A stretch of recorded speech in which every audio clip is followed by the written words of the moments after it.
کبھی سوچا ہے کہ دنیا کا 20% تیل ایک ایسی تنگ سی آبی گزرگاہ سے گزرتا ہے جس پر ایران کا گہرا اثر ہے؟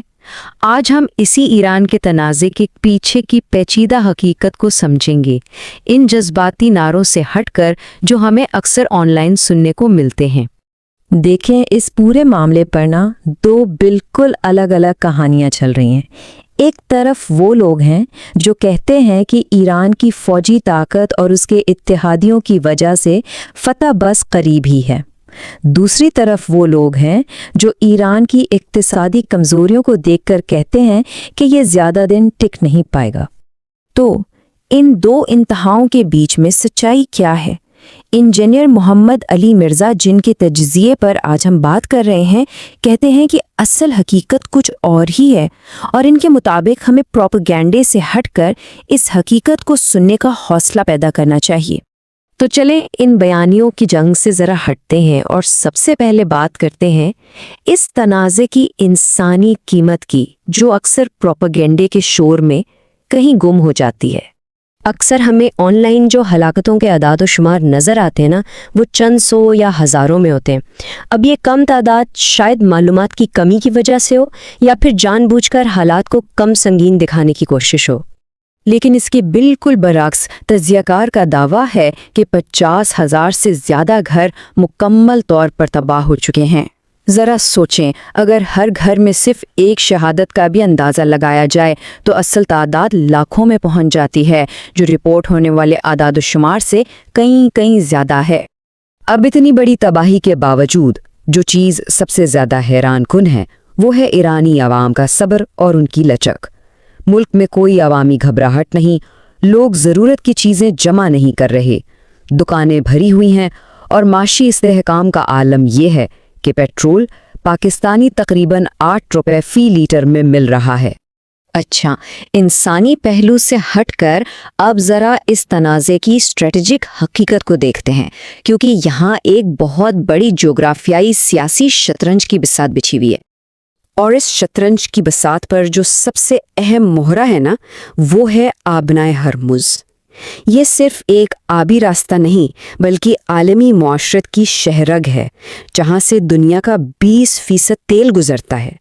مطلب اس پر کنٹرول کا مطلب ہے عالمی معاشرت پر براہ راست اثر ڈالنا۔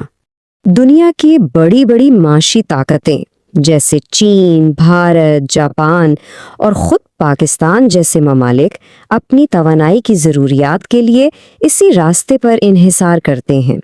صرف چین اور بھارت کو ہی ملا لیں تو دنیا کی آبادی کا تقریباً 1/3 حصہ بنتا ہے۔ تو یہاں ایک بہت سیدھا سا سوال ذہن میں آتا ہے کہ اگر آبنائے ہرمز ایران کے ہاتھ میں اتنا بڑا اسٹریٹجک ہتھیار ہے تو اس نے اسے مکمل طور پر بند کر کے اپنے مخالفین کو گھٹنے ٹیکنے پر مجبور کیوں نہیں کیا؟ تجزیہ کاروں کے مطابق یہ ایک بہت سوچا سمجھا اسٹریٹجک فیصلہ تھا۔ ایران نے چین اور بھارت جیسی بڑی طاقتوں کے لیے راستہ کھلا رکھا تاکہ پوری دنیا اس کے خلاف ایک ساتھ کھڑی نہ ہو جائے۔ اس طرح اس نے عالمی دباؤ کو بڑی ہوشیاری سے تقسیم کر دیا۔ چلیں اب کچھ تلخ حقیقتوں پر بات کرتے ہیں، یعنی ایران کی اپنی اندرونی ناکامیوں اور اس خطے کی پیچیدہ سیاست پر۔ تجزیہ کار ایک بہت بڑی سیکیورٹی کی خامی کی طرف اشارہ کرتے ہیں، اور وہ یہ ہے کہ مخالف انٹیلیجنس ایجنسیاں جب چاہیں ایران کے اعلیٰ ترین فوجی جنرلوں کو بالکل ٹھیک نشانہ بنانے میں کامیاب ہو جاتی ہیں۔ ظاہر ہے اس سے قیادت پر عدم اعتماد تو پیدا ہوتا ہے۔ اچھا، تو یہ سب ہوا کیسے؟ اس پر ایک نظریہ یہ بھی ہے کہ بھارت کے ساتھ گہرے تعلقات، خاص طور پر چابہار بندرگاہ کے منصوبے نے اسرائیل کی انٹیلیجنس ایجنسی موساد کے ایجنٹس کو ملک میں داخل ہونے کا راستہ دیا، جس کے بعد ہم نے ایران میں مشتبہ ایجنٹس کی گرفتاریوں کی ایک لہر بھی دیکھی۔ اب یہاں ایک اور دلچسپ پہلو بھی سامنے آتا ہے۔ ایران اکثر خطے میں امریکی فوجی اڈوں کی موجودگی پر عرب ممالک کو تنقید کا نشانہ بناتا ہے، جبکہ عرب ممالک کا کہنا ہے کہ یہ ان کی اپنی سلامتی کے لیے ضروری ہے۔ لیکن دوسری طرف خود ایران نے شام میں روسی فوج کو اڈے فراہم کیے ہیں۔ اور اس ساری صورتحال کا جو سب سے بڑا المیہ ہے وہ کیا ہے؟ جیسا کہ تجزیہ کار کہتے ہیں کہ دشمنوں نے ایسا جال بنا ہے کہ دونوں طرف سے مسلمان ہی ایک دوسرے کا خون بہا رہے ہیں۔ یہ ایک ایسی تکلیف دہ حقیقت ہے جس سے فائدہ صرف خطے کے دشمنوں کو ہو رہا ہے۔ تو اس پوری عالمی اور علاقائی بساط پر آخر پاکستان کہاں کھڑا ہے، جو اس ساری صورتحال کے بالکل بیچ میں؟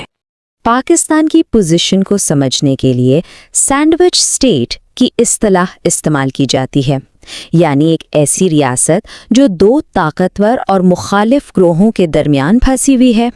مطلب ایک طرف اس کا پڑوسی ایران ہے جس کے ساتھ گہرے تاریخی، مذہبی اور ثقافتی رشتے ہیں، تو دوسری طرف سعودی عرب اور خلیجی ریاستیں ہیں جہاں 60 لاکھ سے زیادہ پاکستانی کام کرتے ہیں اور ملک کی 80% ترسیلات زر بھیجتے ہیں۔ اب تک اس تجزیے کے مطابق پاکستان نے اس بہت ہی نازک صورتحال میں بڑی سمجھداری سے کام لیا ہے اور دونوں فریقوں کے درمیان کشیدگی کم کروانے کے لیے ایک پل کا کردار ادا کرنے کی کوشش کی ہے۔ لیکن آخر میں ایک سوال سب کے ذہنوں میں رہ جاتا ہے، جب بڑے طاقتور آپس میں ٹکراتے ہیں تو کیا کوئی ملک ہمیشہ کے لیے غیر جانبدار رہ سکتا ہے؟ یہ وہ سوال ہے جو نہ صرف پاکستان بلکہ پورے خطے کے مستقبل کا تعین کرے گا۔